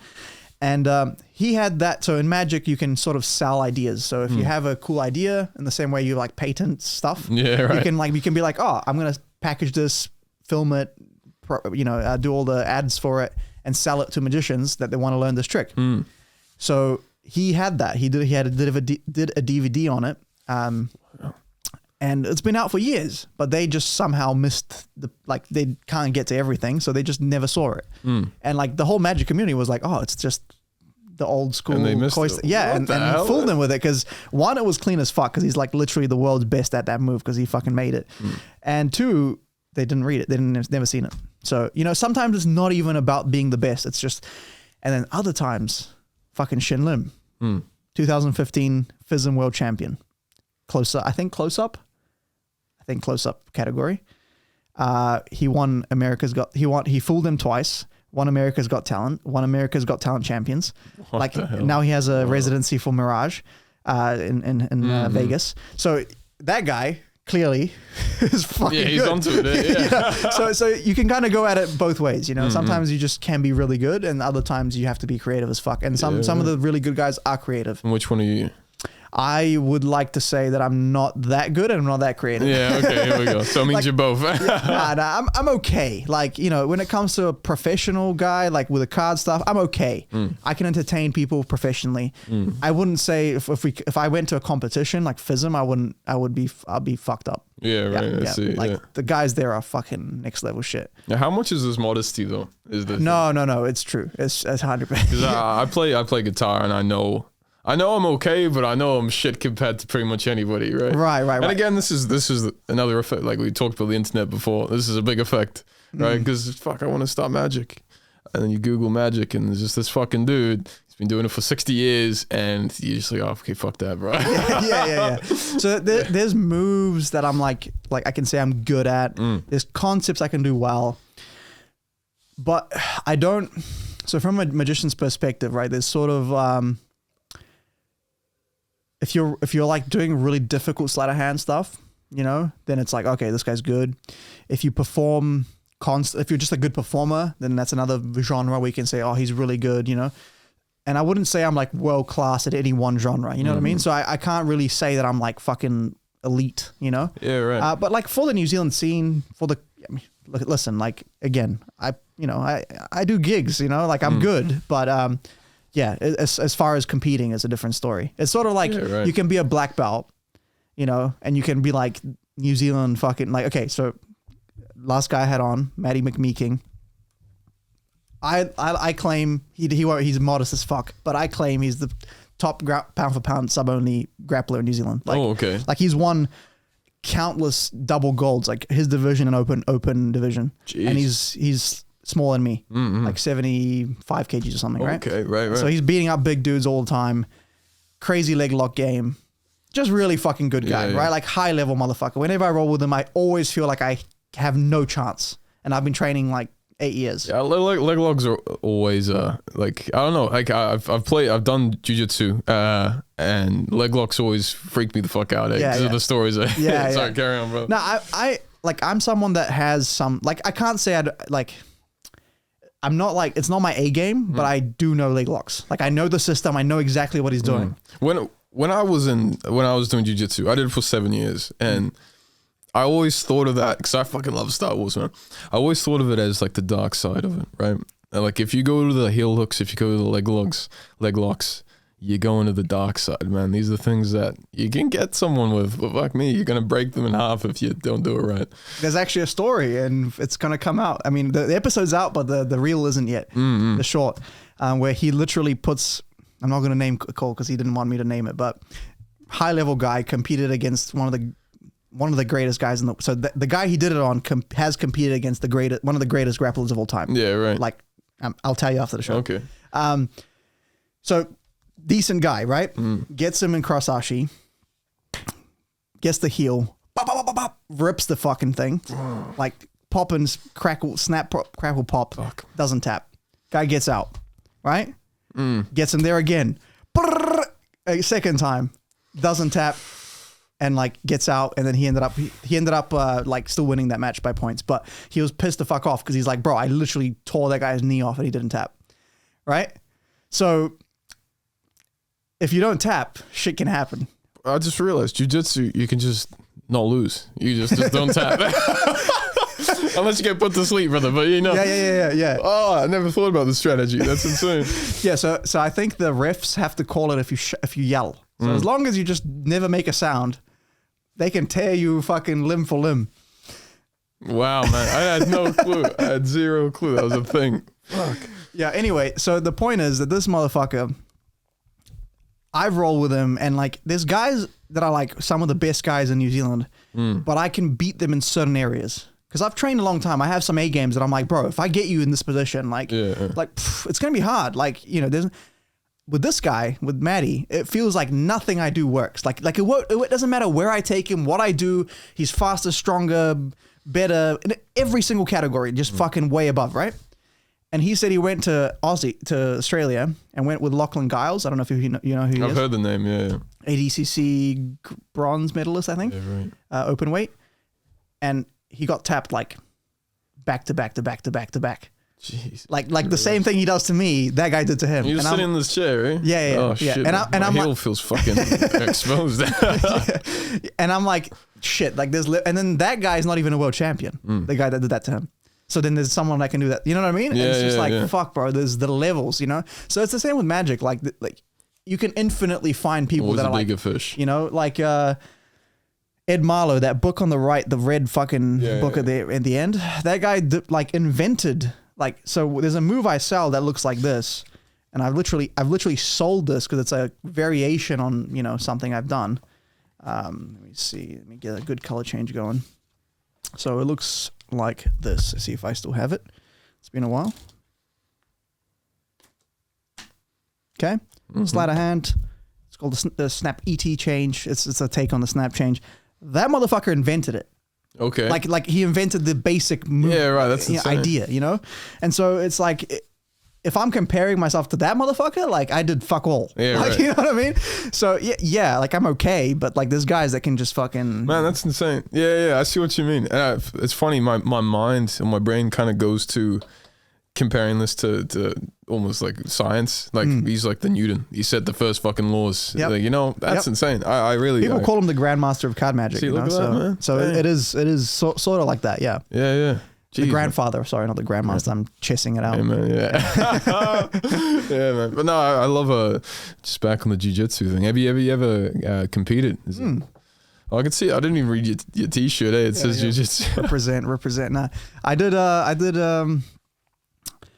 couple comps at White. I'm not like a big competitor, so I'm one of these guys that sort of will compete just to test themselves. But there's guys that compete every chance they get, and like to me, hats off to them. You know, I to me it's a stressful event. I like one thing is like if I go in there and I'm not 100% prepared, I'm terrified. You know? Oh yeah. So then it's just like I don't want to go in there and like half-ass it. So you know, if I'm gonna go in, I'll do a proper camp. I'll do fucking 3 weeks of cardio, like running hill sprints and shit. Like, you know, I'm not just going to go and like sign up to every comp and then do it. Cause it's like, yeah, you'll get better, but it's so much energy, like mentally, you know, sharpening the blade there, man. Yeah. But it's like that mental stress. Like if that's all you do, then that's probably fine. But I also do shows that also fucking terrify me, you know, like magic shows and stuff. So I have all these other things that I'm scared of doing that I do that I don't really have the energy to do also jiu-jitsu, like for that level, you know? That's awesome. I think that's a very, very good way to live your life. Obviously, you have to manage the stress somehow, but that's awesome. I feel like you'll grow very fast doing something like that. I don't know, man. I've always been an anxious person, and I'm like, I don't want to be this person, so I'm just going to do shit that fucking terrifies me and see where you know what I mean? Man, I don't think it ever goes, but you just don't let it fucking stop you, man. That's it. Yeah, that's the problem. Right? The weird thing is, like, when I was doing, like, before COVID, I had, like, 3 regular gigs a week, and I would have weddings, corporate, and then maybe shows. Yeah. And then when I was doing that, I couldn't give 2 fucks. Like I'd rock up to a gig and be like, you know, charge ridiculous prices and just be like, fucking, you know. Yeah, like, they're probably fucking drunk. So many, no, but if you do it enough, it's like that exposure therapy. Oh, I see. Right. You know, it sort of just calms the fuck out of it. But then COVID hit, and then I started doing the gigs again. I was, bro, like I lose like a whole day. If I have a gig at night, I'm like fucking shitting bricks the whole day, just being like, oh fuck, you know, it's Dior or whoever, whoever it is that's the client, and I'm like, fuck, you know, like man. I know I can do it. I've done it hundreds of times, but for some reason I still get scared. That's interesting. I see. I can't really apply that to my own life, I suppose, because what I do is a fucking job. It's a 9 to 5. and I can't really have a break from it. You know? Yeah. That's just the way it fucking goes. But that's interesting. I wonder if that would occur. I guess it would happen to other areas. I think comedians are very similar, eh? That's comedy fucking terrifies me, bro. Yeah. Honestly, like coming in off the COVID pandemic with that kind of stuff. Anything to do with like getting in front of people. Yeah, I had people be like, "Oh, bro, like it's like I can't believe you do what you do." Like I'd be terrified, and I'm like yes, but also no, because like I sometimes I am scared, right? It just depends on the day. But I've done the same. Like when I do a trick, I've done that. I've been in that situation, that exact series of events, hundreds, thousands of times. So there's a sense of comfort, of familiarity, right? But then there's these fucking comedians that go out and improv. Like they'll just go out and like crowd work. And I'm like, dude, that's scary. That's fucking terrifying. Like what I do with when I try, because I'm interested in comedy, but I'm not very good. Well, why is that any different to what we're doing now? It's just now you fucking turn on the psychiatrist. Yeah, I'm just one random motherfucker. That's it, right? Yeah, but you can, what's the difference? What's the fucking difference? That's true. I'm sure you got the charisma, brother. You got the sexy ass beard as well, brother. So just get up on stage, brother. That's true. I don't know. There's something about having to be funny, right? And like that. Because if you don't get the laughs, like in a conversation, you don't have to be constantly funny. Well, yeah, I guess I see what you mean, but I'm sure in your magic career, you've had bomb shows. That's what they're for, man. This is life as well, man. You're not gonna hit everything. It feels like absolute dick every time, though. Yeah. I think that just comes with the territory, right? Well, man, we've literally blown up rockets before, and that doesn't fucking feel good. It doesn't stop me from doing it, you know? Yeah, that's true. But like, I'll tell you what, those when you bomb. You remember that forever. Oh, for sure, that man. Never leaves. I'll tell you now, that when I bombed, which was literally a bomb. Yeah. Almost. But like, obviously, this was a long time ago. This was one of the best learning points in my career. That's when I honestly think I became useful. if there's any better way, it really put me through my paces. It was like 4 months to remedial actions and all this bullshit, working with our the American side of Rocket Lab and all this kind of stuff, to the point, and then we come out with this beautiful product. We've learned so much about this little thing that we hadn't thought of before, and it's fantastic. And I'm sure it's the exact same in what you're doing in comedy. Were you trying to do comedy? Is that what you're saying? I don't know. Like I'm interested in it, right? It's something that's like fascinating to me just to get up there with nothing, no props, nothing to fall back on. Like what I do. Okay, so I'll have a show. It's we do these shows that it's called the Something Magic, and it's basically like an open mic night for magic, but we rehearse it. So we get a bunch of magicians. We go, all right, we're gonna come up with new material because otherwise we're lazy as fuck. Like magicians are lazy as fuck, right? Otherwise we never come up with new shit. We'll just do the same shit we always do because we want the validation, right? So we're like, okay, we'll come up with new shit. We'll read our fucking books for real, right? Because all that shit we read, if we don't put it into practice, it doesn't matter, right? Yeah. So we read our shit for real, come up with a new material, and go and test it, like live, right? And so we'll rehearse it, we'll do it properly, and then we go out and test it. Now, when I do these, I'll put what I like to do is I come up with jokes, and I sandwich them between good material. Oh, I see. So if I bomb, I'm like, well, here's your card. You know? So I'm like, I sort of pussy out, right? Because at the end of the day, like if I went to an open mic night for comedy, I should just like throw out some jokes. And then if they bomb, I just eat shit on stage and leave. That's fine. You know, no worries. But just do it in a place. For some reason, bro, like the difference of like not having anything to fall back on that will hit scares the fuck out of me. Like that is scary. I don't know why. Yeah, man. I guess it's almost the courage. And I guess that's why comedians get so much respect. It's because of that fucking. It's a hard job, man. It's a hard fucking job, and you're in the public eye and everything, so it's not easy. So I don't fucking blame you, man. I'm a bit of a musician myself, and I should be telling myself the things I've just said. It's because I want to get on stage, and I just need to go through that shit period. And I'm fully ready. I completely understand. What do you play? I play guitar and I sing, man. Oh, nice. And I know I just need to get to it. I need to just have a couple bombs where there's just fucking crickets, you know what I'm saying? And man, I've done it before and there's been crickets. And so, but then you start honing that craft, man. It's all worth it in the end, I guess. 100%. And here's the thing, right? Like, oftentimes it's like as a performer, All right, this is my time to give advice that I need to take myself. Yeah, bro. As a performer, you have to take all the blame, right? Otherwise, you don't get better. So you have to be like, okay, why did that guy not react? Okay, let me dissect this. Let me work through this, et cetera, et cetera, et cetera. And like that's some way to get better, right? Because you can start like looking at minute little details that you can fix and change. And you know, in the magic world, it's sort of like flow charts. Like if you did this, I should have done that. Like there's one idea that I have where it's changed the way people react to the trick by 1,000%. Where I literally so the whole premise of the trick is that you guess your own card, right? So you pick a card. I don't know what it is. You know what it is, and then we go through a series of like things that happen. In fact, fuck it, I'll show you. Okay, man. I've done this fucking 3 podcasts in a row, but it's fine. It's one of my favorite. Is it really? It's one of my favorite tricks. So, do you have a card that you like? Ace of Hearts, man. Oh, nice. So it's the heart for you. Yeah, man. Yeah. 100%. All right. So if I shuffle like this, you're not a card counter, are you? No. Okay, good. I mean, you know, I wouldn't put it past you fucking engineers. You know? But basically the idea is you don't know what anything is, right? Aye. So, we need like 4 cards. Okay. Just tell me stop 4 times. Okay. Yeah. So just whenever you. Let's stop right there. All right. Let's stop right there. This one? Yep. And then the next one as well. This one. Yeah, please. Perfect.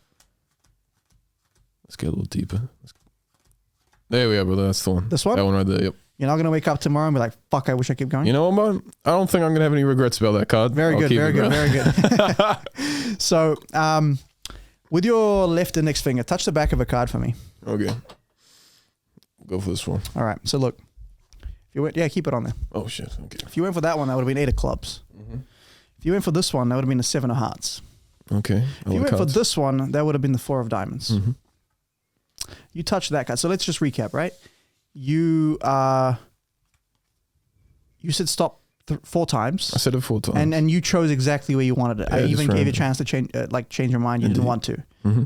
You then just touched a single card. Yeah. You said Ace of diamonds? Ace of Hearts, man. Hearts. Yeah. I don't know. Take a look. Bro, you're crazy, dude. Oh, Jesus, man. I don't understand this kind of stuff, man. This is ridiculous. Let me talk about rocket science a little bit more, brother. All right. So where I was getting that, I'm joking. right? So my use of words there, all right, has changed the way people react to this effect. Again, I'm going to use the dickhead word effect. Magicians like to be like, oh, it's not tricks, it's effects. All right. Just Fantastic. whatever. I'm there. It's a trick, whatever. So obviously I made this work, obviously. But what I found is when I say, oh, so you said the Ace of Hearts. Yes. Okay. Boom. People react. Like it's great. But if I get the card slightly wrong, just a tiny bit. Oh, it's an Ace of Diamonds. Yeah. Now it's like there's a down, where, like an energy of like, oh, he got it wrong. So you relax a little bit. You go, no way. Oh, and then I build the tension back up. I'm like, I don't know. And then you go, wait. Then you sort of realize, you go, oh, fuck. This is meant to happen. Like he wasn't actually wrong. Right. And then so there's that sort of dramatic lowering of the energy and then like a rise afterwards, a natural up. Yeah, man. It hits way harder. That's insane, bro. We call that a delta. That's a delta. It's a change. Yeah. There you go. That's awesome. There you go. So, but I've only realized that after thousands at this point of times of doing this effect. And then one time I got it wrong by accident. Yeah. And then it hit harder. And I'm like, holy shit. Hey, man, that's awesome. You know what I mean? So that sort of stuff, like, where you sort of will change a little thing and then it will like hit way harder. And where did you come up with that? Was that kind of psychology or was it just you accidentally? Here's your little thing. So Kyle did a very shit version of this back in year 9 English class. And I was like, bro, what the fuck was that? Right? It was way worse than this. Like he didn't have any of the little psychological tricks. He didn't have any, like there's a lot of psychology and there's a lot of like, as I said, wording and things timing, exactly. Yeah. And there's some sleight of hand in there, but he had a very shit version of that, right? And I was like, this motherfucker, dude, right? I couldn't figure it out, so I fucked him up. Like I just kept going, like, tell me how you did it, for like 4 hours that school day, enough that I just grinded him down. Yeah, right. And he was like, okay, fuck, here's how I did it, right? And then after he told me that, I was like, okay, this motherfucker, I need to get him back. So I went home, looked up like card tricks online, came back with a card trick of my own, showed him. Then he went back, looked up a card trick, came and showed me. So that whole year, we're just like battling fucking magic tricks. Yeah, that's how it started. Yeah. People sleep on that competition. You know, it's insane. Yeah. So that's what I realized about myself, right? As soon as like him and Ivan stopped magic, I took a massive break. And I'm like, wait a minute. Like, it's terrible. I don't really care about the art unless there's someone to beat. This is something that I would love to talk to you about. Yeah. So the art of like just mitigating procrastination. And because you're talking to the wrong motherfucker. I know, but the thing is that you are obviously devout enough to this craft that you've put proper time into it, you've put practice into it, and you're telling me you put shows on. So, like, brother, you have some sort of way of dealing with it. Now, I have my own way. Obviously, I like it's not all easy to get to a point where you get like I don't want to fucking sound like that motherfucker, but it takes a lot of work to get to certain positions. Like, you know, it's to graduate engineering, one is pretty fucking hard, like for like just anybody, and then to work at Rock Lab, etc. is you need to put time in, and it's not just fucking luck. And this is this thing where, and this will come around circles that I don't know, this is kind of getting away from procrastination, but the word smart, it pisses me off because it's literally just dedication. Yeah. Like anybody that falls in love with a certain thing and does that thing is smart. Like about that thing, it's like, wow, they like math. The fuck, they're smart. It's just obviously society painted in a certain way. I was categorized all my life as a smart kid. Yeah. And it fucked me over in the end because I tried to do the hardest thing possible that I hated. And then I failed every paper. Oh, 100%. I went to health sci and I just literally failed every paper. Did you enjoy health sci? No. Exactly, man. And that's the thing. You know what I mean? You can talk to me 24 hours a day. Wake me up in the fucking 2 a.m. in the morning. Tell me, Daly, Michael, tell me about rockets. And I'll fucking talk your ear off about rockets, man. I fucking live and breathe that shit, man. Anything propulsion, anything combustion cycle. Man, that's my thing, all right? That's why I do this stuff, right? I put the time in and I give a shit about it. How do you make sure that you put your time and energy into something that you love? What are your strategies? Bro, honestly, so I attribute this to ADHD, but I get obsessed as fuck about random shit, and sometimes it cycles. So sometimes it'll be a period of time where I get obsessed, and I literally get consumed. Like I will consume life energy. Yeah. Like I swear to God, like breathing, like when I'm in an obsessive cycle, like there's nothing stopping you, bro. I will compete against, like, in terms of improvement in that space of time. I will compete against anyone in the world. Like I swear to God, like I have that sort of. But then the problem is I can't control that obsession. So then it'll fizzle, and then I'm like, fuck, and I get depressed. That's the hard part, man. Yeah, and then I'm like, oh, life is meaningless. Like but this has been years of this shit. Like I know it's coming at this point, you know?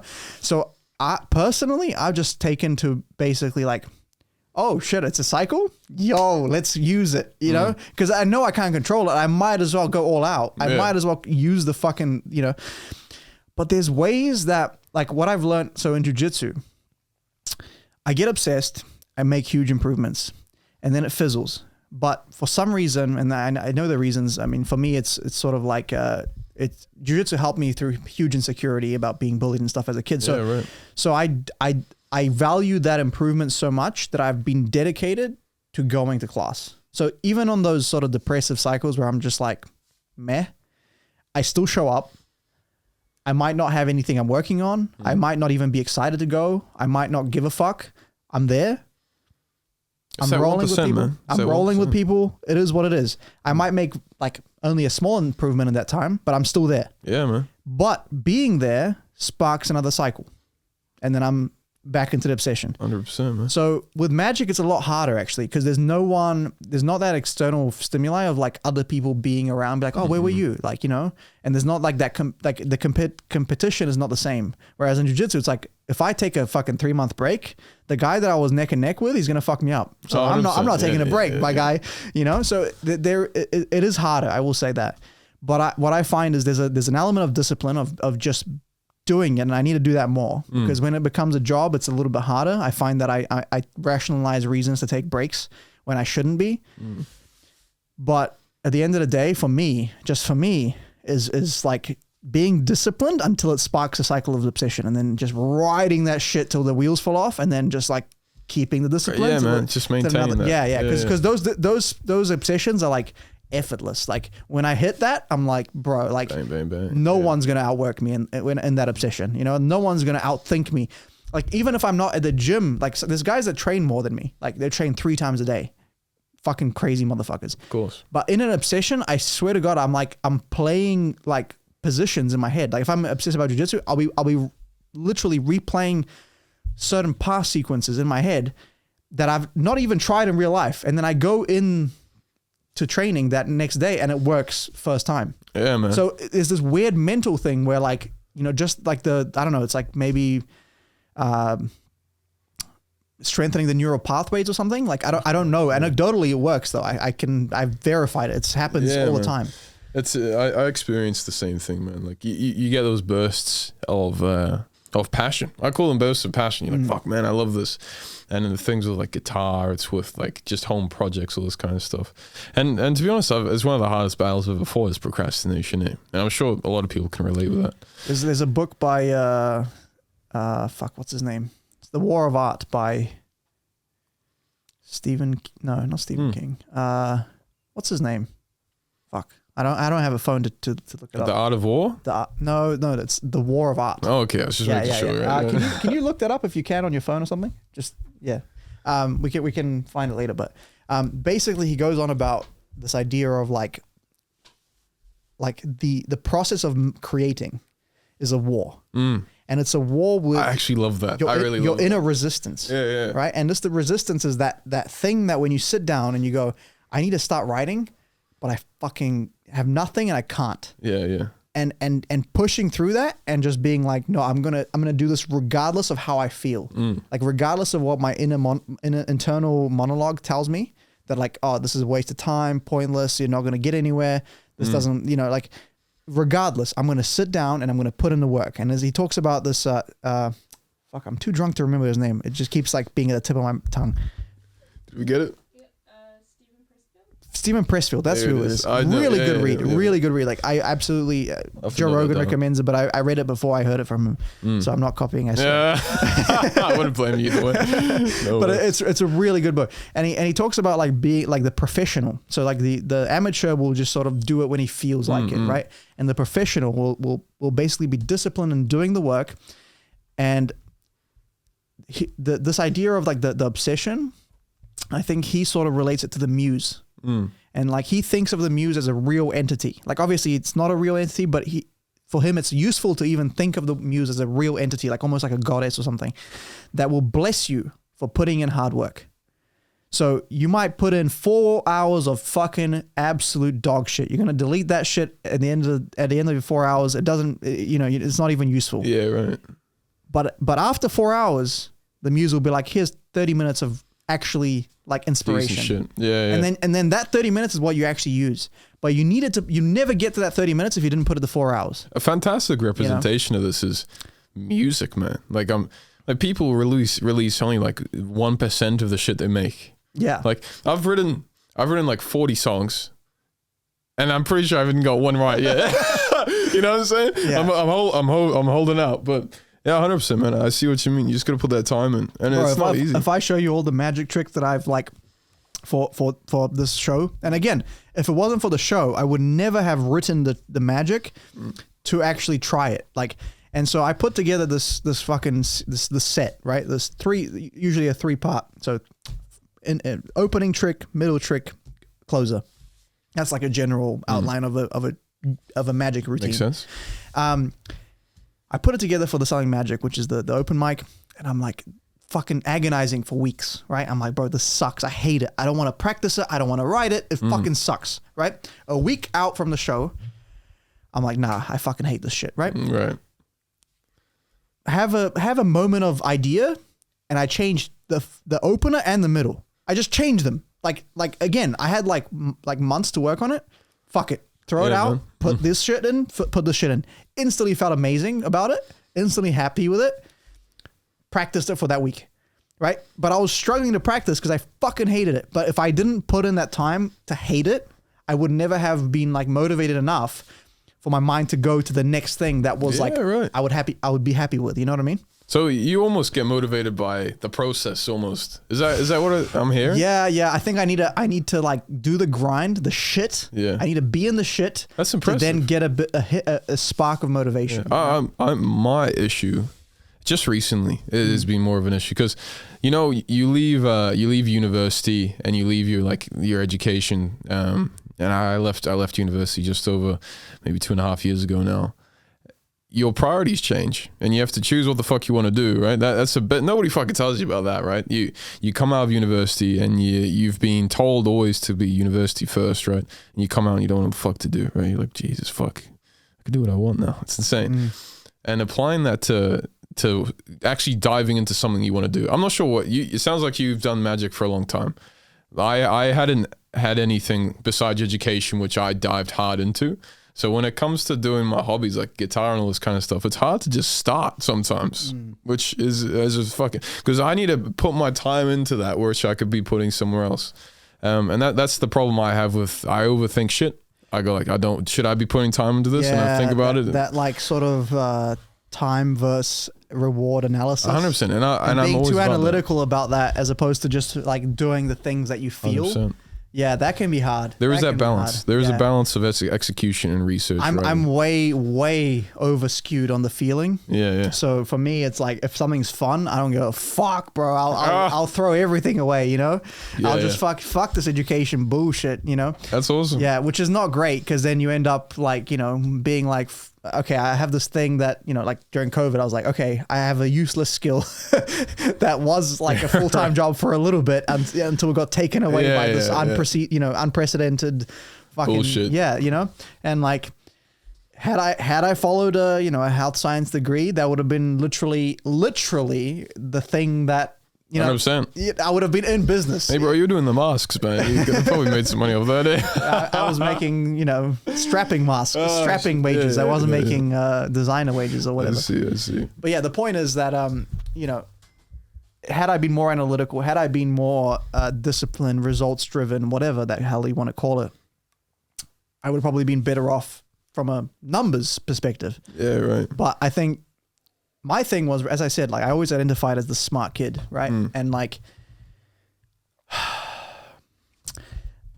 the reality is that I'm smart in some ways, and I'm fucking, I don't want to use a cancelled word, but I'm subpar in other ways, right? So like for example, the months of the year. I was first year university. I couldn't tell you them from start to finish. Like I couldn't. I maybe I can now. I'm too drunk to try. I don't want to fucking off myself right now. Yeah. But you know what I mean. Like so, there's certain areas where I was just like absolutely like dog shit, and certain areas where I'm like excel. Like, fuck man, those English externals. I cheese the fuck out of them. Oh, bro, it's so easy. Yeah, it's ridiculous. But like anything where I can see through the system and I can just cheese the system. Easy. That's why the system's so fucking stupid. Anything where I need to memorize shit. Oh God, now I can't cheat that. I can't pretend. I can't pretend I know something that I have to actually know. Yeah. so that was my issue. Right? It was like, okay, I'm not actually like, I'm smart in the things, as you said, that I obsess about. So if I can obsess about something, but the problem is I can't control the obsession. So fuck it. Let's just double down on the obsessions. And so far they've been jiu-jitsu, magic, fucking other random shit like contact juggling. I'm drunk enough to show you this. Hey, pop it out, man. That sounds good. Yeah, this is pretty trippy.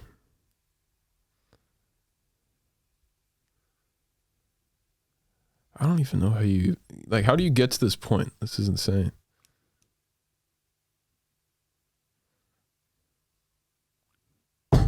Nice. That's dope as fuck, bro. So yeah, that was like that's the result of like a 3-month fucking obsession with juggling. Yeah, right. Contact juggling. See, I was actually part of the circus back in the day. Yeah, really? So, yeah, I only did a couple of shows. What'd you do? I was a Diabloist. Oh fuck, that's cool. Yeah, and to this day I can do it pretty well. I'm not gonna even try and do this kind of weird shit, but yeah. It's all the same shit, right? It's just fucking habits. But the point is, right? So I got obsessed about that. Ain't no controlling that shit. So I'm like, okay, how can I introduce that to an act? And you see that clear deck of cards there? So there's a classic effect. Oh, it's not super classic, but it's relatively classic.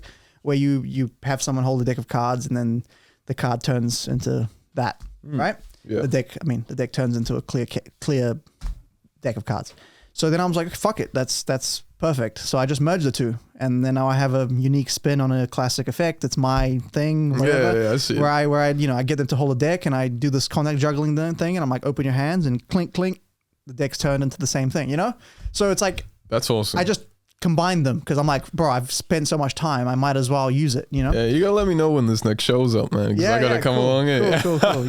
Yeah. I'll show you. I'll send you a link. Yeah, man, for sure. But the point is that like I've just learned to ride the obsessions and combine them. Nice. So if I ever get into an obsession about fucking, I don't know, memorizing shit, oh, that'll be great actually, because I could do a lot of mentalism. But sometimes they line up, sometimes they don't. So at the moment it's RuneScape again.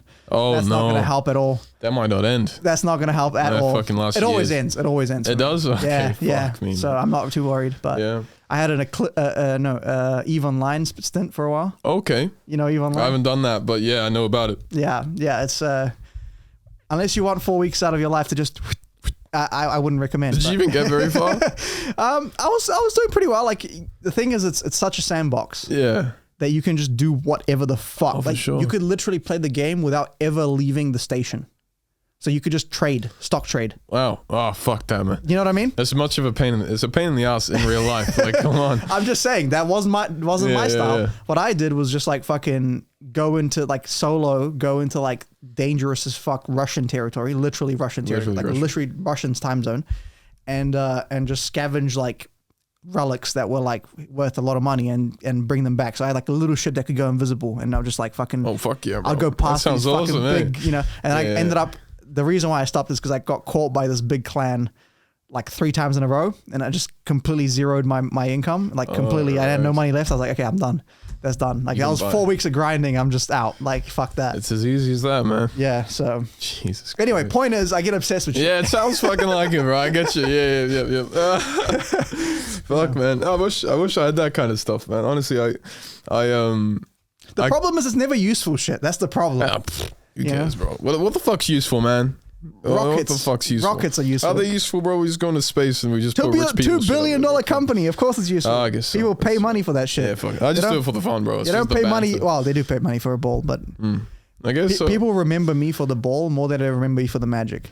That's where they got like 3 years ago, before the COVID, I did the Holy Moly. I had a gig recently where someone was like, oh, I remember you from Holy Moly. I'm like, oh, what did I do? Just out of curiosity. And he goes, oh, you had a crystal ball. I'm like, Nice. that's like 2 months versus 10 years of magic. Yeah. Like I was like, bro, are you serious? You just remember the ball. Okay, fuck. Yeah.